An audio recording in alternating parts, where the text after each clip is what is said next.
नमस्कार दोस्तों, one note classes में आपका स्वागत है। इस क्लास में हम सीडीपी का सीरीज जो चल रही है उसी क्रम में हम इस क्लास में हम ले रहे हैं बुद्धि मतलब इंटेलिजेंस। तो हम इंटेलिजेंस या बुद्धि के बारे में कौन कौन से परिभाषाएं कौन कौन से विद्वानों ने इसके बारे में डिस्कशन किया है और परीक्षा में पूछे जाने वाले क्वेश्चन कौन कौन से हैं उन सब के बारे में हम इस चैप्टर में डिस्कशन करेंगे। तो चलते हैं, हम क्लास पे आते हैं और क्लास पे आने से पहले आप चैनल को आप सब्सक्राइब कर लीजिएगा। बुद्धि बुद्धि क्या चीज़ होती है, ठीक है। एक मिनट, थोड़ा मैं इसका थिकनेस बढ़ा देता हूँ पेन की। बुद्धि एक व्यक्ति को उसके जीवन की वास्तविक समस्या को सुलझाने में मदद करती है। बुद्धि के माध्यम से ही व्यक्ति अपनी हर समस्या का समाधान करता है, ठीक है। तो कहने का मतलब ये है कि जो इंटेलिजेंस होती है वो क्या करती है, जो व्यक्ति के जीवन में जितनी भी समस्या आती है उसको सॉल्व आउट करने में सहयोग करती है, ठीक है। इसकी परिभाषा बीने ने परिभाषा दी है। बीने का कहना है कि बुद्धि के अंदर चार चीज आती है। कौन कौन सी? नॉलेज, ठीक है, इनोवेशन, इन्वेंशंस, डायरेक्शन और क्रिटिक्स, ठीक है, आलोचना। तो उन्होंने बुद्धि में के बारे में बीने ने चार बातों के बारे में लिखा है कि जिसके पास ज्ञान है, जो इन्वेंशन कर सकता हो, जो डायरेक्शन करता हो और जो कमेंट या क्रिटिक्स कर सकता हो, क्या होती है? बुद्धि, ये, ठीक है। टर्मन क्या लिखते हैं? अमूर्त विचारों की योग्यता क्या होती है? बुद्धि होती है, ठीक है। जो हमारे माइंड के अंदर जो अमूर्त विचार होते हैं, विचार हमेशा ही अमूर्त होते हैं, मूर्त हो नहीं सकते। अमूर्त वो चीज़ें होती है जिसको हम टच नहीं कर सकते, छू नहीं सकते, ठीक है। तो वो चीज़ें किस में आती है? अमूर्त में। तो वुडवर्ड ने लिखा है कि चीज़ों को पहचानने की योग्यता, ठीक है, वो क्या कहलाती है? वुडवर्ड। और गाल्टन ने लिखा है कि अमूर्त विचारों की योग्यता बुद्धि कहलाती है। तो गाल्टन और टर्मन ने तो सेम सेम क्या दी है, परिभाषाएं दी है। बुद्धि के प्रकार कौन कौन से हैं? Types of intelligence. गेरिट और थान डाइक के अनुसार बुद्धि तीन प्रकार की होती है, ठीक है। मूर्त बुद्धि, अमूर्त बुद्धि और सामाजिक बुद्धि। तो मूर्त बुद्धि में क्या होता है? मूर्त बुद्धि अभिप्राय है कि जो चीजें हमारे सामने होती है, मूर्त का मतलब होता है प्रत्यक्ष, जिनको हम क्या कर सकते हैं? आंखों से देख सकते हैं, ठीक है, उनको बोलते हैं मूर्त बुद्धि के अंतर्गत आते हैं। जिसमें क्या होता है कि इसको गामा क्या, आंतरिक यांत्रिक बुद्धि भी कहते हैं, ठीक है। जैसे मैकेनिकल इंजीनियरिंग कारीगर मूर्त बुद्धि के ही उदाहरण है, ठीक है। अमूर्त बुद्धि के कौन कौन से उदाहरण हो सकते हैं? कवि, डॉक्टर, चित्रकार अमूर्त बुद्धि के उदाहरण होते हैं, जो हमें विचारों से संबंधित, भावना से संबंधित होती है, ठीक है। इसमें किताबी ज्ञान को इंक्लूड किया जाता है। सामाजिक जो बुद्धि होती है, समाज सेवी होते हैं, समाज के लिए कार्य करते हैं, तो सामाजिक बुद्धि में आते हैं। ये सब लोग सामाजिक बुद्धि के अंदर आते हैं। इसमें नेता लोग, व्यवसायी, समाज सेवी, अध्यापक आदि किसमें आते हैं? सामाजिक बुद्धि में, ठीक है। अब मूर्त और अमूर्त बुद्धि और सामाजिक बुद्धि के अंदर आप इसमें से बनने वाले क्वेश्चन कौन से हैं? देखो, इंजीनियरिंग निम्नलिखित में से कौन सी बुद्धि में आता है, ठीक है। तो इंजीनियर किस में आएगा? मूर्त बुद्धि में, ठीक है। और सॉरी, मैकेनिक कौन सी बुद्धि के प्रकार के अंदर आता है? तो मैकेनिक आएंगे मूर्त बुद्धि के अंतर्गत, ठीक है। नेक्स्ट चलते अपन 1885 में सर्वप्रथम इंग्लैंड के फ्रांसीसी गाल्टन बुद्धि शब्द का प्रयोग किया था। फ्रांसीसी गाल्टन ने क्या किया था? बुद्धि शब्द का सबसे पहले प्रयोग किया था। 1890 में केटल ने पेंसिल्वेनिया विश्वविद्यालय में मेंटल टेस्ट ऑफ मैनेजमेंट, मानसिक परीक्षण और मापन नामक पुस्तक का प्रकाशन किया है। 1890 में ही केटल ने मानसिक परीक्षण शब्द का प्रयोग किया है। 1905 में सबसे पहला बुद्धि परीक्षण साइमन ने किया था, ठीक है। बीने साइमन ने सबसे पहले बुद्धि परीक्षण किया था। 1908 में अल्फ्रेड बीने ने मानसिक आयु शब्द का प्रयोग किया था। ठीक है, मानसिक आयु शब्द का प्रयोग सबसे पहले अल्फ्रेड बीने ने 1908 में किया था। 1912 में सर्वप्रथम स्टन और कोहेलमान के द्वारा बुद्धि लब्धि का सूत्र दिया गया। इन्होंने 1912 में बुद्धि लब्धि का सूत्र दिया। ठीक है, तो बुद्धि लब्धि का सूत्र क्या है? मानसिक आयु बटा वास्तविक आयु। 1916 में टर्मन के द्वारा बुद्धि लब्धि संशोधन सूत्र दिया। इन्होंने संशोधन किया वह सूत्र क्या था? मानसिक आयु बटा वास्तविक आयु इंटू 100। ठीक है, जो स्टन और कोहेलमान के द्वारा जो सूत्र दिया गया उसमें 100 से क्या थे वो इंटू नहीं हुआ था। ठीक है, और यही हमारा वर्तमान में आई क्यू मापने का सूत्र है। ठीक है, आई क्यू मापने का सूत्र क्या है? मानसिक मानसिक आयु बटा वास्तविक आयु। ठीक है, बुद्धि लब्धि और उसकी स्थिति। ठीक है, तो 25 से कम जड़ बुद्धि या महामूर्ख होते हैं। ठीक है, 50 से 49 मूर्ख बुद्धि, और 50 से 69 69 अल्प बुद्धि होती है, और 70 से 79 सीण बुद्धि होती है। 80 टू 89 होती है मंद बुद्धि। 90 टू 99 निम्न महामान्य बुद्धि, और 100 टू 110 उच्च सामान्य बुद्धि। 110 से 119 प्रखर श्रेष्ठ बुद्धि। 120 से 129 उत्कृष्ट बुद्धि। 130 से 139 से अति उत्कृष्ट बुद्धि, और 40 से अधिक अति प्रभावशाली मेधावी बुद्धि में आता है। ठीक है, तो ये क्या हुए? बुद्धि को मापने के मानदंड हुए। ठीक है, मापक होता है। ठीक है, तो बुद्धि लब्धि जो जितनी कम होगी उतना ही क्या होगा? जड़ता या फिर मूर्ख आदमी उतना ही ज्यादा होगा। बेसल वर्ग क्या होते हैं?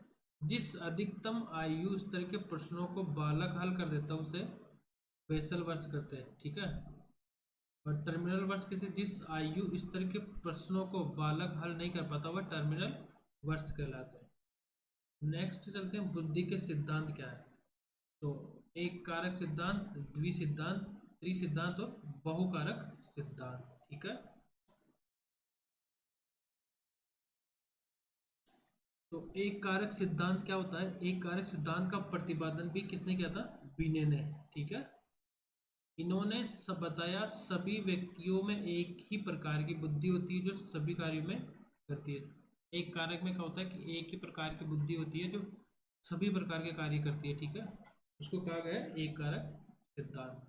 दूसरा आता है द्विकारक सिद्धांत। इस कारक को स्पीयरमैन द्वारा दिया गया था। ठीक है, उन्होंने बताया कि बुद्धि दो तत्वों से मिलकर बनी है, और दो तत्व कौन कौन से हैं? एक तो सामान्य तत्व जिसको जी फैक्टर कहा जाता है, और विशिष्ट इसको स्पेशल फैक्टर कहा जाता है। ठीक है, जी फैक्टर में क्या होता है? हर व्यक्ति में सामान्य बुद्धि जन्मजात होती है और यह हर किसी में अलग अलग होती है। और स्पेशल जो फैक्टर होता है उसमें ये दूसरों से अर्जित करने वाली बुद्धि होती है। ठीक है, तो ये किसने दिया है? स्पीयर मैन ने। द्विकारक। नेक्स्ट आता है त्रिकारक सिद्धांत। इसका प्रतिपादन किसने किया है? स्पीयरमैन ने किया है। स्पीयरमैन ने बताया कि सामान्य तत्व एवं विशेष तत्व के अलावा तीसरा तत्व समूह तत्व भी होता है। ठीक है, समूह तत्व सामान्य तत्व विशिष्ट तत्व का मिश्रण होता है।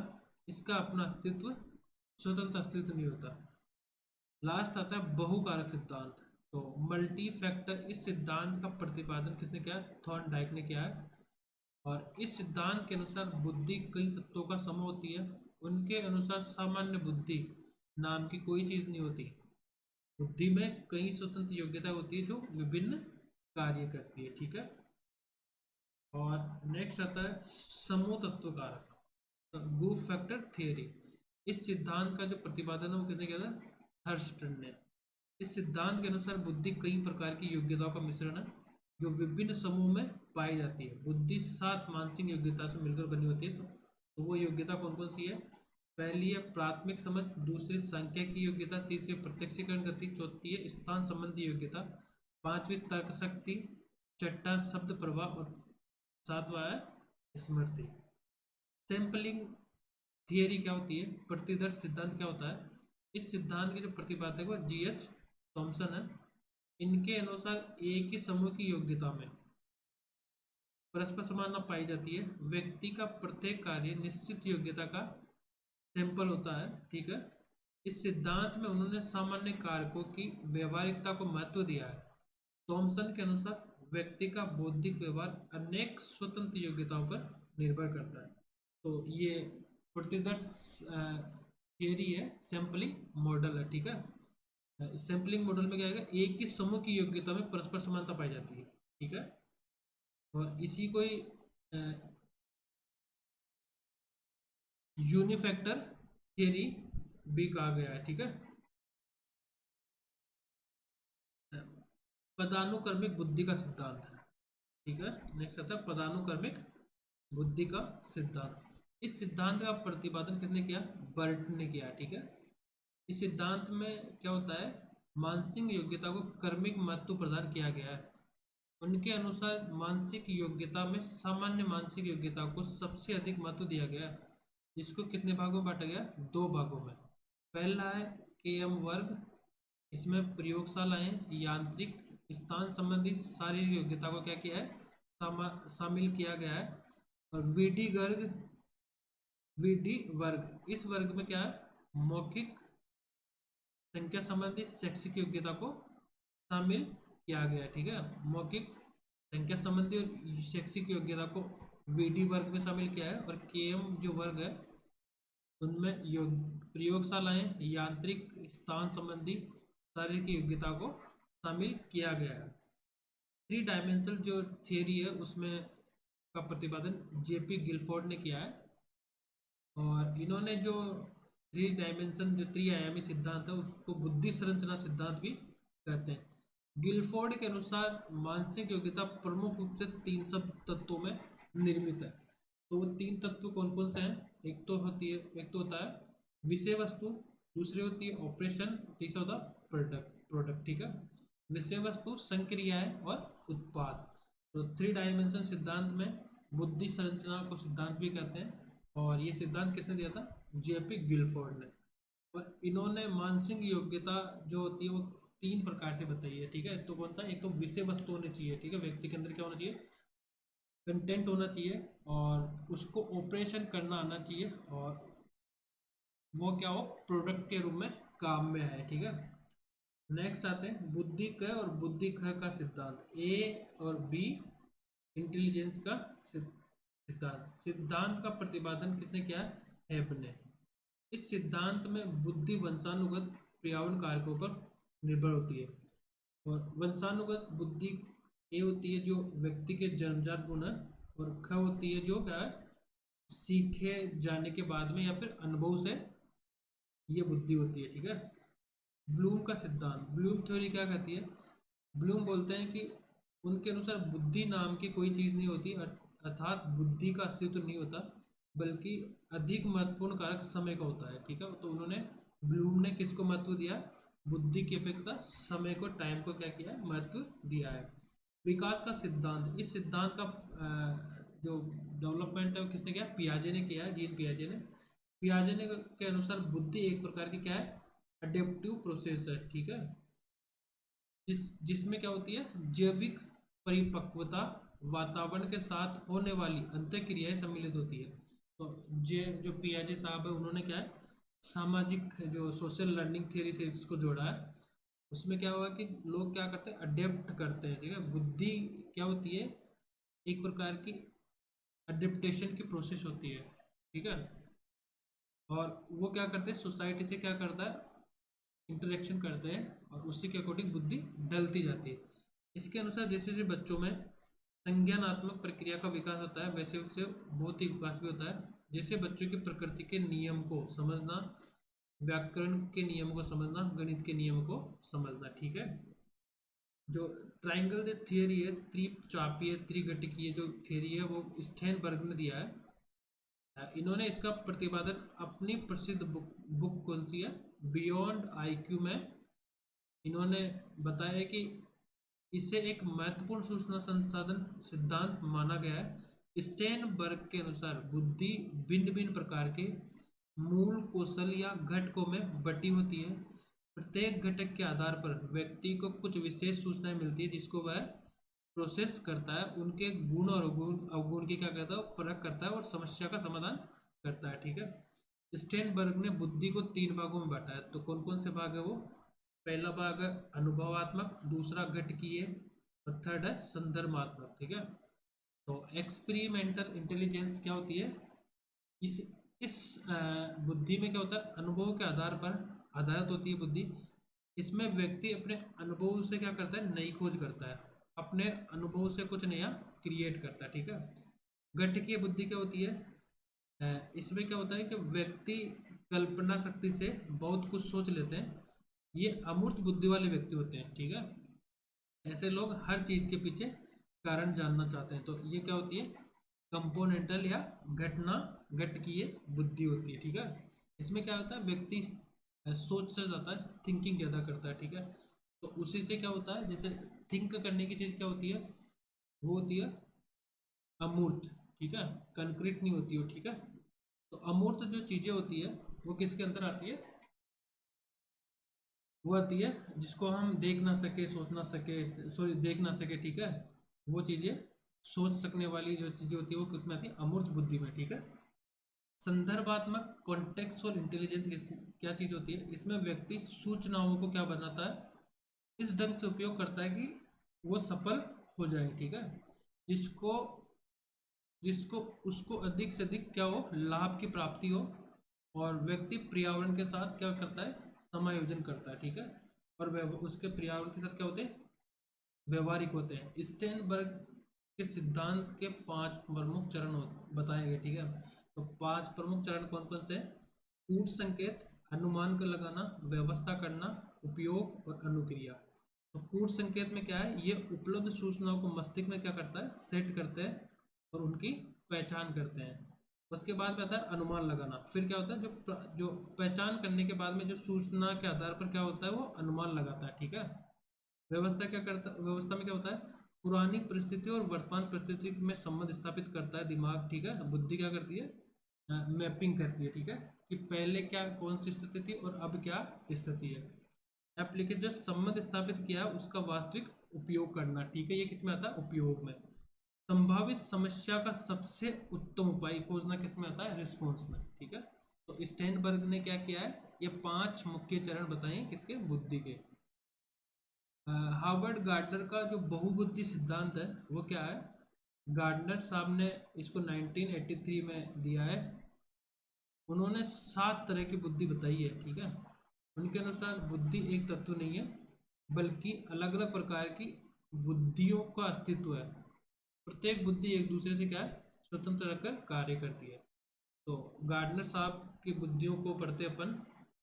पहली बुद्धि है शाब्दिक भाषाई बुद्धि। इसके माध्यम से क्या होता है, शब्दों और भाषा का ज्ञान होता है। जिन व्यक्तियों में इनका अधिक विकास अधिक हो तो वो वकील, कवि और पत्रकार आदि बनते हैं। जब शब्द ज़्यादा जानते हो, शब्द ज़्यादा बोलते हो, जब अच्छे शब्द बोलते हो, ठीक है, वाक पटुता उनकी ज़्यादा हो, तो वो उनमें क्या होता है कि एक शाब्दिक भाषाई वर्बल लिंग्विस्टिक जो इंटेलिजेंस होती है वो ज़्यादा होती है। ठीक है।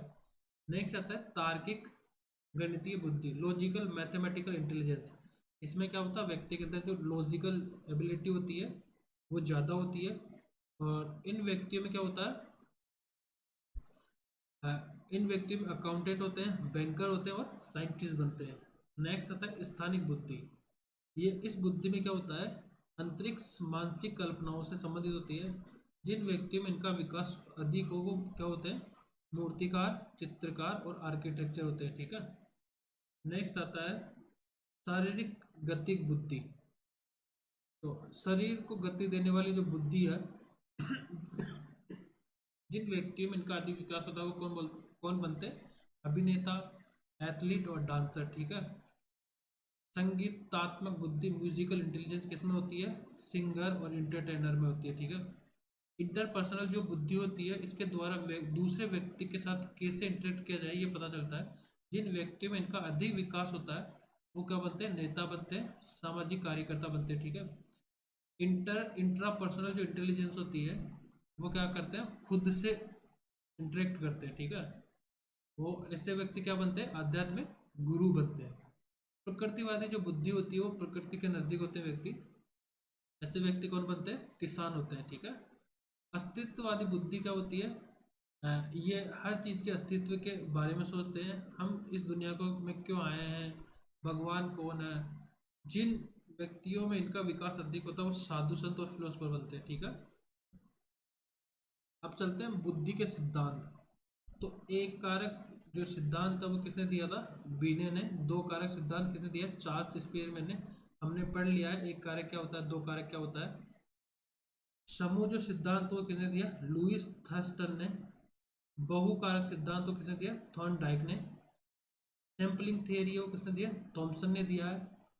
त्रिआयामी सिद्धांत को किसने दिया, गिलफोर्ड ने। बहुबुद्धि सात बुद्धि सिद्धांत किसने दिया, गार्डनर ने। और तरल और ठोस ठोस बुद्धि सिद्धांत केटल और हार्ड ने दिया, ठीक है। तो ये क्या हुआ, बुद्धि के सिद्धांतों को हमने विस्तार से पढ़ा है। इस चैप्टर को आप अच्छे से कवर कर लीजिएगा, बार बार वीडियो को देखिएगा आप और समझने की कोशिश करिएगा, क्योंकि इससे जो क्वेश्चन बनते हैं वो मैक्सिमम कन्फ्यूजेबल वाले क्वेश्चन बनते हैं। तो बार बार वीडियो को रिपीट करते रहना आप। अगर आपको क्वेश्चंस की जो प्रोफिशिएंसी है, गलत होने की संभावना को कम करना है, तो वीडियो को आप बार बार देखें। और इसी के साथ ही मैं यहीं पे इस वीडियो को वाइंड अप करता हूँ। और वाइंड अप करने से पहले आपसे रिक्वेस्ट करता हूँ कि चैनल को आप सब्सक्राइब करिएगा। धन्यवाद दोस्तों।